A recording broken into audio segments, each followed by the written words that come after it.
Apa sih sebetulnya yang dimaksud dengan dermatitis atopik? Silahkan dokter.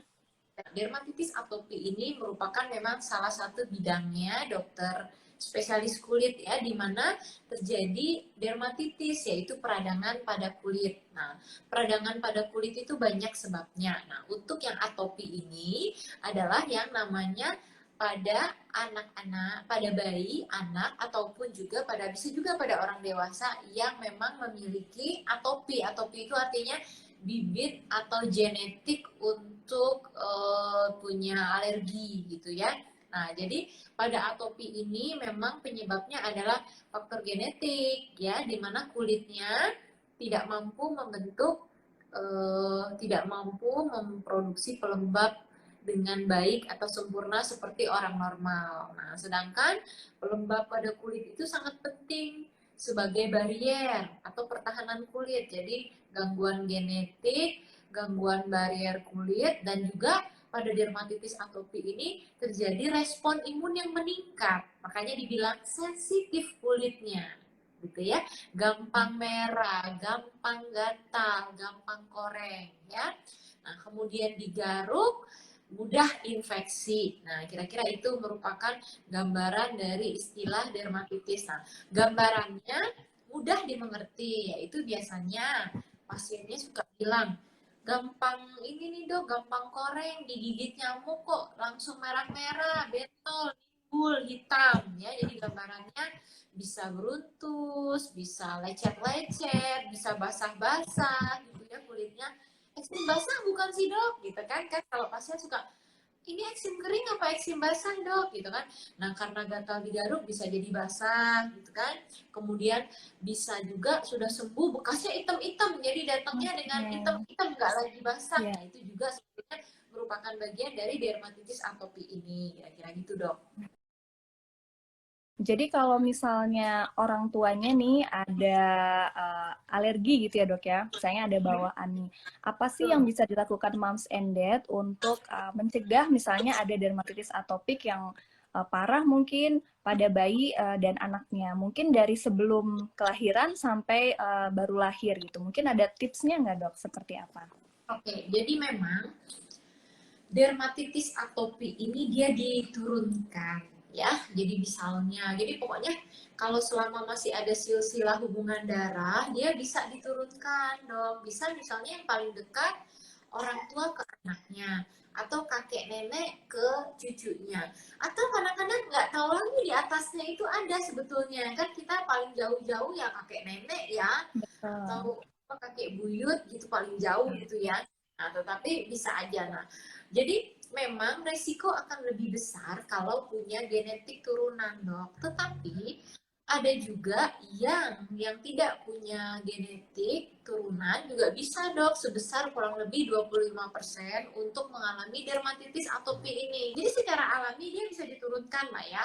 Jadi gini, misalnya punya 4 anak, belum tentu dok semuanya jadi atopi, itu belum tentu. Nah, kadang-kadang adalah nyangkut ya satu. Atau saya pernah ada pasien tiga-tiganya anaknya atopi semua juga ada gitu ya. Nah, gampang dok melihatnya, yaitu jadi kita untuk mendiagnosis atopi itu dari gejala.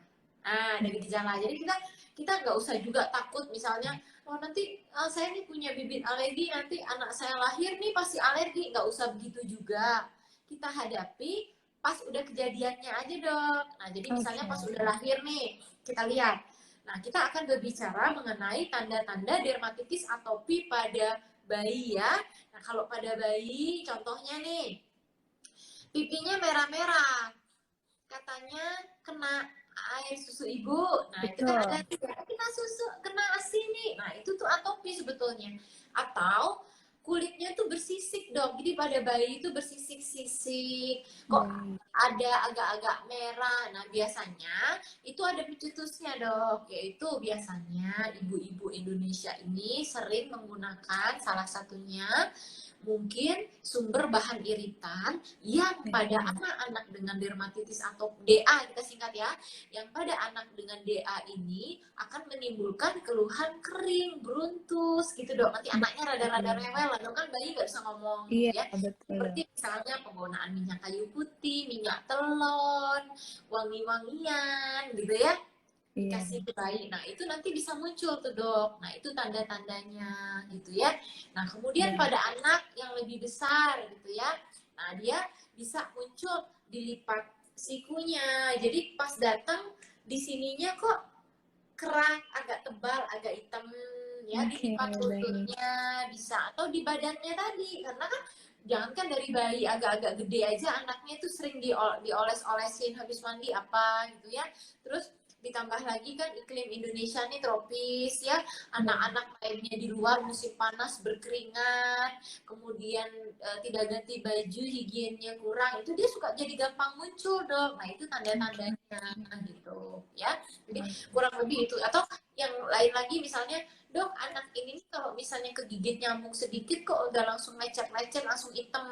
Nah tanda-tanda lainnya kok kulitnya tuh hitam-hitam semua, jadi nggak ada lecet tapi hampir semua berbekas hitam kayak gitu. Oke, Nah atau baik. anaknya, atau ada tanda lain, anaknya sering kayak gitu, kayak ada pilek, kayak Oke. ada ingusnya, tapi anaknya Iya, baik. baik-baik aja, nggak demam, nggak apa gitu ya. Nah itu artinya dia juga punya atopi lain. Jadi selain di Baik. kulit, dia punya atopi di saluran pernapasan. Itu ada Baik. kaitannya juga ya. Nah, jadi dia Baik. sering gampang pilek lah kata kata ibunya. Atau matanya dok suka gatel-gatel, suka merah gitu, atau agak Baik. hitam gitu, agak-agak tebal. Nah itu jadi atopi itu ada 3 ya, di kulit, di hidung, sama di mata. Jadi kalau di hidung dibilangnya rinitis alergi, di mata itu apa namanya, konjungtivitis alergi. Nah, kalau anak-anak dengan atopi ini tidak di bayi terutama ya, di bawah 1 tahun, kalau punya atopi tidak ditangani dengan baik, dia akan bisa memunculkan atopi yang lain, namanya Oke, atopi Marsh baik. gitu. Jadi makanya pada bayi, pada anak-anak, atopi ini penting nih buat mom and dad yang anak-anaknya misalnya ada atopi, penting diterapi sedini mungkin, karena kalau di usia kecil dia tidak diterapi sedini mungkin akan meningkatkan resiko alergi yang lain di kemudian hari, termasuk food allergy gitu. Oke, Jadi penting baik. sekali untuk menangani dermatitis atopi pada bayi dan anak. Kalau misalnya anak-anaknya atau bayinya ada nih tanda-tanda tadi gejala dermatitis atopi gitu ya dok ya. Ada perawatan khusus pastinya ya dok ya. Berbeda antara anak dengan dermatitis atopi dengan anak yang tidak.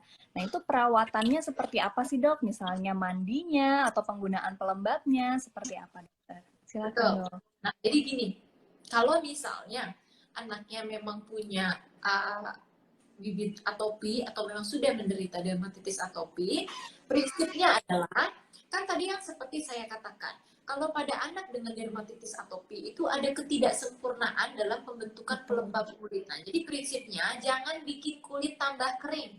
Nah, Oke, ya. baik. Kedua, tambahkan pelembab yang tidak bisa diproduksi sendiri itu, tambahin dari luar. Baik. Ketiga, hindari pencetus-pencetus. Nah, kita mulai yang pertama.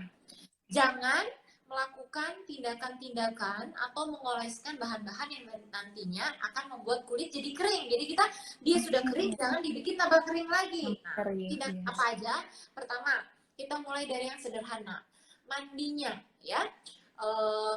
Maaf, anak dengan DA tidak boleh kontak air lama. Itu ingat, karena air itu adalah bahan iritan. Nah, jadi Baik. dia nggak boleh mandi berendam-berendam, mandi lama nggak boleh. Mandi dianjurkan tidak lebih dari 10 sampai 15 menit. Jadi nggak boleh itu mandi, buka baju, berendam, main kapal-kapalan gitu ya. Nah, apalagi berendamnya pakai sabun gitu. Nah, itu Baik. pelembab kulitnya. Jadi diingat bahwa anak dengan atopi tidak boleh kontak air lama. Ya, jadi mandinya mandi guyur, sabunan, guyur, handukan, selesai. Oke, Gitu, ya. baik. Nah, jadi nggak boleh berlama-lama. airnya tidak boleh terlalu panas, Dok. Oke, Dingin boleh, boleh. dingin Oke. boleh, terlalu panas tidak boleh. Suam-suam kuku lah, kayak kalau mandi Sama-sama bayi kan tahu kuku. tuh suam-suam kuku Iya. gitu ya. Nah, kemudian hindari penggunaan sabun-sabun yang antiseptik, Dok, gitu ya. Baik. Jadi gunakan sabun-sabun yang memang sesuai dengan pH kulit, yang diciptakan dengan pH yang seimbang dan memang mengandung pelembab. Biasanya produk-produk itu nanti ada klaimnya untuk kulit sensitif kayak gitu-gitu ya. Nanti kerasa kok kalau habis mandi kulitnya jadi lembab dan tidak keset. Nah, jadi sabunnya Oh, seperti oke. itu. Itu salah satu Nah, tanda ya. sabun yang ini ya, Dok ya. Ya. Jadi sabunnya, kemudian tadi tidak boleh kontak air lama, sama yaitu tidak boleh berendam. Kemudian kita tambahkan pelembab yang tadi tidak bisa dibikin oleh kulit. Jadi kita gunakan pelembab. Nah, jadi habis Baik. mandi langsung pakai pelembab minimal 2 kali sehari. Nah, pelembabnya itu adalah pelembab yang didesain untuk kulit sensitif. Biasanya tidak ada pewangi dan pewarna karena anak-anak dengan DA ini dia biasanya sensitif dengan yang namanya pewangi, pewarna. Nah, nanti biasanya pelembabnya itu nggak ada wanginya, Dok, nggak ada warnanya. Baik. Oke. Nanti dipakai rutin seluruh badan, ya. Boleh juga dibuka 2 kali sehari, gitu. Ya, itu minimal, lebih boleh, ya. Nah, Baik. kemudian yang ketiga, hindari tindakan-tindakan kita mengoleskan bahan-bahan yang sifatnya bisa menjadi bahan iritan. Contohnya tadi ya, misalnya, kan saya nggak nyebut merek ya, minyak Baik. telon, kayu putih, misalnya yang ada alkohol-alkoholnya, Dok, ada wangi-wangiannya, pokoknya produk-produk yang ada sensasi hangat-hangat menyengat, minyak Oh, wangi dioleskan ke kulit itu tidak boleh, ya. Nah, dan jangan menggosok-gosok kulit, di scrub, kayak gitu-gitu tuh nggak boleh. Nanti dia akan bikin kulit kering. Nah, kemudian ada lagi, kalau anaknya sudah tambah besar, sudah mengerti tanggung jawab, mereka harus menghindari stres. Stres fisik maupun emosional. baik. Stres fisik itu kecapean badan, lesnya kebanyakan ya. Disuruh les ini itu, anaknya udah teler, pulang sekolahnya udah Udah sore, kecapean ya, disuruh Dok? les lagi, anaknya stres. Itu stres fisik. Itu Oke. bukan fisik, emosionalnya juga ya. Jadi misalnya dia lagi Baik. ulangan, banyak anak-anak dengan DA yang kalau dia mau ujian dia gatel-gatel tuh. Nah, gitu Oh, ya. oke. Atau dia lagi, ya namanya remaja lagi bad mood atau apa, pokoknya yang ada gangguan dari emosi, mau sedih, Psikologisnya ya, marah, Dok ya? kecewa, itu dia bisa keluar, Dok. Kemudian Oh, begadang, misalnya ke anak remaja sekarang suka kurang tidur, nah itu juga bisa mencetuskan betul. DA. Jadi Oke. pola hidupnya pada anak DA ini mesti baik, Dok. Gitu, ya. Baik. Kemudian faktor ini suhu panas. Memang pada anak-anak dengan DA itu kadang-kadang berkeringat, suhu panas itu juga bisa mencetuskan gatal. Oleh karena itu, gunakan baju yang menyerap keringat dari bahan katun ataupun kaos yang tipis. Kalau berkeringat segera ganti baju. Nah, faktor-faktor seperti itu harus diperhatikan. Kemudian suhu AC ditaruh suhu kamar yang mungkin, Dok, 22 23 auto, jangan terlalu dingin kayak gitu. Nah, kira-kira adalah beberapa pencetus. Nah, kemudian kalau dari sisi alergen hirup juga bisa. Jadi misalnya gini, pada anak-anak dengan DA yang dia juga punya alergi atau rinitis, itu hati-hati debu, serbuk bunga. Jadi di rumah itu jangan ada banyak barang-barang yang bisa menjadi reservoir debu. Gitu. Jadi minim karpet. Kalau anaknya masih kecil jangan kasih main boneka-bonekaan yang berbulu-bulu itu loh, Dok. Berbulu-bulu. Iya, iya, Itu betul. minimal bulu-bulu, selimutnya nggak usah yang bulu-bulu, pakai bahan yang katun kayak gitu kira-kira ya. Betul sekali bahwa kalau misalnya DA itu muncul pada usia bayi, Dok, dikatakan bahwa yang pada usia 1 tahun ke bawah itu harus diterapi dengan baik, ya, harus dikendalikan dengan baik, karena kalau tidak dikendalikan baik akan menjurus ke arah DA selanjutnya, akan berkelanjutan dan akan meningkatkan resiko yang lain, yaitu resiko timbulnya food allergy gitu ya.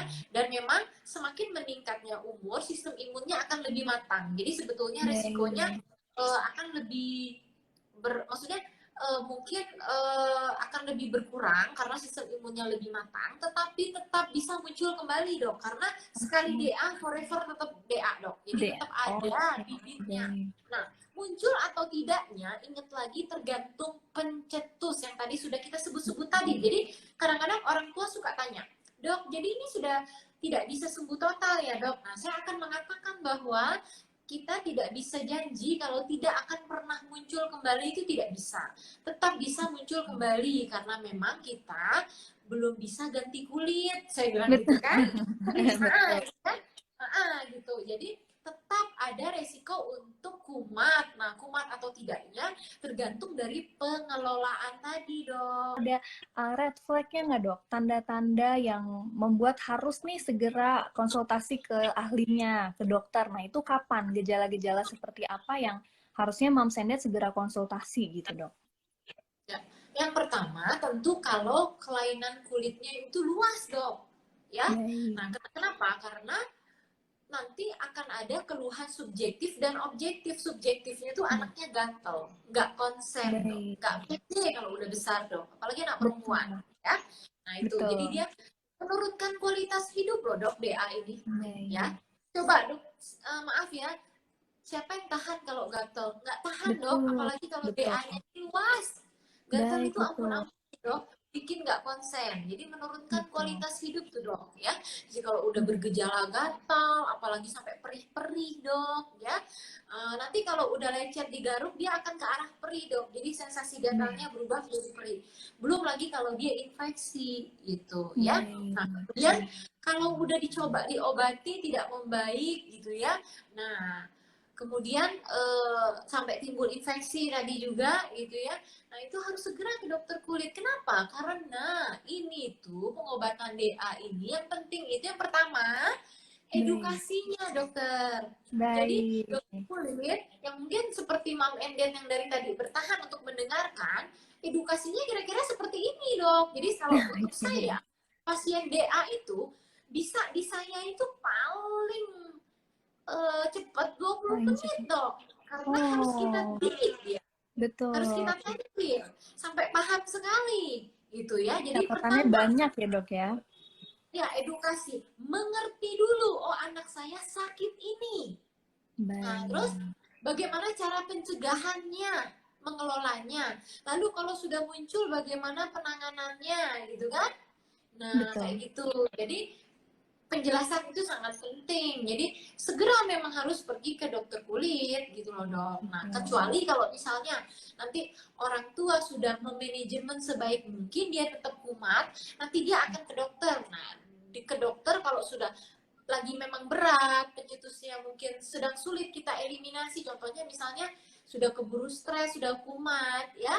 Masalahnya kalau sudah mulai kumat itu kita tidak bisa seperti mematikan keran ya, dok ya. Jadi misalnya dia Baik. ujian, selesai ujian, udah selesai ujiannya, dok, stresnya udah selesai, tapi DA-nya belum teratasi. Nah, tidak bisa seperti mematikan Baik. keran langsung mati. Nah, keburu Betul. sudah timbul, mesti ke dokter, dokter obati dulu, mungkin perlu obat nih, dok, yang keluar Baik. dengan resep. Jadi mesti berkunjung ke dokter kulit. Nah, setelah itu tinggal lanjutkan kembali seperti biasa. Nah, kalau misalnya sudah muncul nih dok tadi bintik-bintik hitam, bintik-bintik hitam pada kulit itu sebetulnya bisa hilang di kemudian hari atau tidak dok? Karena sangat mengganggu estetik gitu ya biasanya ya dok ya. Nah itu apakah bisa hilang atau tidak dokter? Silahkan dok. Kalau misalnya masih baru-baru, itu kemungkinan besar bisa. Oleh karena itu, pelembabnya dipakai. Jadi pada DA ini, fondasinya itu pelembab. Pelembab itu bisa nanti mengangkat sel kulit mati di permukaan kulitnya, sehingga yang bekas hitam-hitam itu jadi menghilang gitu. Jadi fokusnya itu memang di pelembabnya itu, dok, gitu. Jadi pelembabnya dipakai dulu rutin, nanti diharapkan akan makin hilang. Nah, tetapi kalau kronis hilang timbul dalam waktu lama, bekas hitam itu bisa nggak hilang total, ya. Jadi kalau mau bicara tentang bekas hitam, prinsip utamanya pencegahan, ya. Baik. Pencegahan, jangan mau ngobati aja. Kalau misalnya udah timbul bekas hitam, pengennya diobati tidak mencegah, nah itu ada dua kerugian. Yang pertama, anaknya kumat-kumatan terus gitu kan. Yang kedua, ya bekasnya lama-lama nanti nggak bisa hilang total 100%. Bisa nggak bisa hilang, ya. Adakah efek samping penggunaan obat anti alergi berkepanjangan katanya dok? Jadi kalau minum obat terus itu yang dipertanyakan bukan efek samping obat, tetapi apa yang salah sehingga kumat terus. Betul. Nah, tadi saya ajarin dengan jelas. Nah, nanti ke dokter aja deh, nanti dicari ke dokter kulit. Nanti saya tambahin, nanti kita bisa lakukan tes alergi, prick test Hmm. namanya. Jadi kita coba cari alergen hirup maupun minum yang bisa mencetuskan alerginya. Itu bisa. Jadi memang ini tuh mesti ke dokter lah. Kalau punya anak dengan DA, kumat-kumatan, ke dokter kulit perginya biar ditangani dengan tepat. Jadi nanti Hmm. dokter kulit yang akan membantu kita cari tahu bagaimana nih ya, kita cari penyebabnya. Lalu kita akan evaluasi kesalahannya di mana sih ini penanganannya gitu. Nggak Baik, mungkin nggak ketemu dokter gitu kan. Nggak betul. mungkin lah nggak ketemu, insya Allah ketemu lah. Tapi kita perlu ditanya-tanya dulu. Betul. Habis tanya-tanya, dievaluasi, diobati, kemudian kita evaluasi pengobatannya. Kalau belum berhasil, naik cara pengobatannya, gitu loh. Baik. Nah, tahapannya seperti itu. Kalau DA-nya sedang kambuh, Dok, dan sedang masa pengobatan, mengurangi pencetus dan lain-lain, adakah makanan atau minuman yang sebaiknya dipantang, Dok, dalam masa pengobatan dermatitis atopi? Silahkan, Dok. Kalau misalnya memang ada makanan yang dicurigai, bukan hanya saat pengobatan dipantangnya, seterusnya dipantang, gitu kan? Baik, Seterusnya dihindari, gitu ya. baik, Tetapi dok, memang tidak mudah nih dok menemukannya, ya, baik. karena nggak bisa semua makanan kita salahin, gitu ya. Nah, makanya kita biasanya suka butuh kerjasama dengan pasiennya untuk mengamati. Nah, biasanya jenis-jenis makanan apa yang tinggi risikonya untuk menyebabkan alergi itu adalah putih telur, kacang-kacangan, Baik. makanan laut, gitu dok. Terutama itu pada bayi ya, pada anak-anak. Nah, kita amati dok. Tapi kalau misalnya enggak harus dipantang. Jadi kita tidak nyuruh orang dengan DA semua jadi tidak makan yang itu dok. Jadi kita amati. Nah, biasanya Baik. begini nih dok. Saya suka bilang, coba lakukan prinsip-prinsip dasar tadi itu dok, yang hindari pencetus, pakai pelembab. Nanti kita amati. Kalau kita sudah berusaha maksimal dia belum berhasil, coba kita amati nih. Dia habis makan apa ya muncul. Atau kita bisa lakukan tes alergi, prick test tadi dok. Di prick test Baik. itu dia ada reagen-reagen alergan yang ada putih telur, ada makanan laut, ada ikan tongkol, Coca-Cola bahkan ada tuh dok ya, ada pokoknya banyak deh. Nah, nanti kita coba atau kita ujikan ke kulit, nah kayak gitu. Tapi Oke. tidak semua harus langsung kita suruh pantang semua, karena kalau pantang semua sampai nggak makan tapi nggak pernah pakai pelembab, nggak pernah memperhatikan hal yang lain, jadi nggak bisa Baik. mengevaluasi.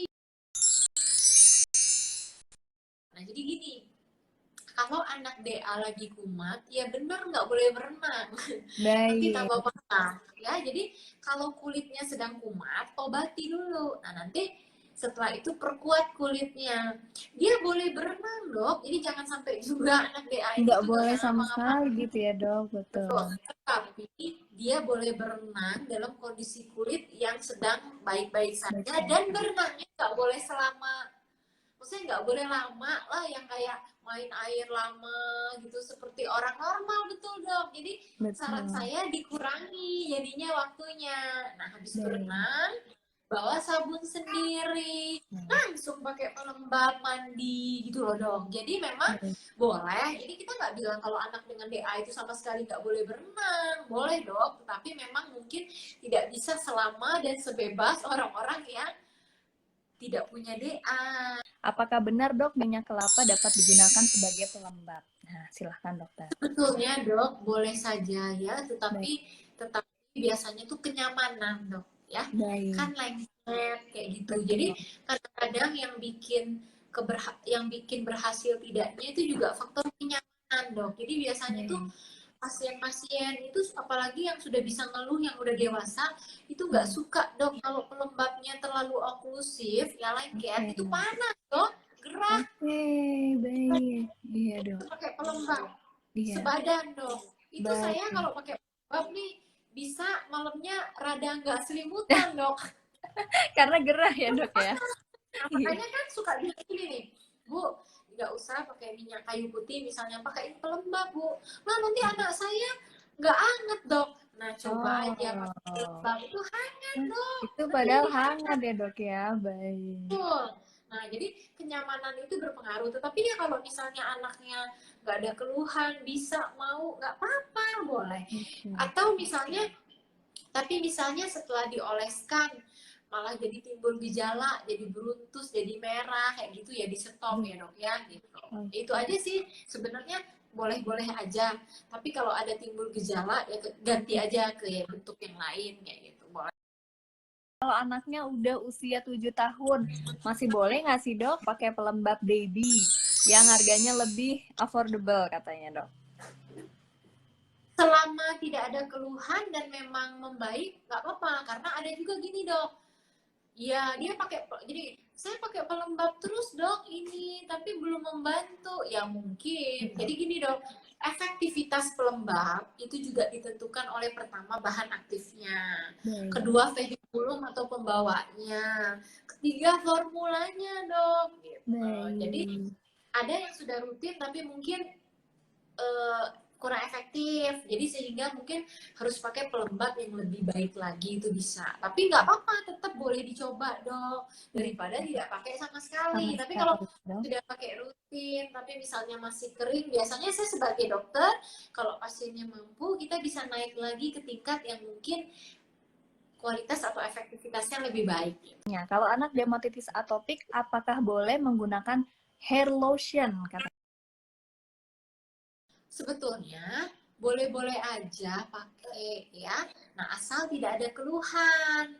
Kalau Oke. misalnya pakai hair lotion, dia kena ke kulit kepala, lalu misalnya jadi berkerak, jadi agak basah-basah. Nah, berarti mungkin ada pewanginya kah ya? Ada Baik. pewarnanya kah? Apa ada bahan pengawetnya atau apa di situ? Stop. Jadi nggak usah bingung. Mam Ende itu sebenarnya boleh kok nyobain, tapi kalau pas nyoba timbul keluhan, buru-buru stop gitu. Tapi juga Baik. nggak yang gonta ganti nyoba Oh, nyoba. Jadi kalau tidak perlu tidak usah. Nah tidak itu usah. prinsipnya. Iya. Kalau nggak Iya. perlu nggak usah.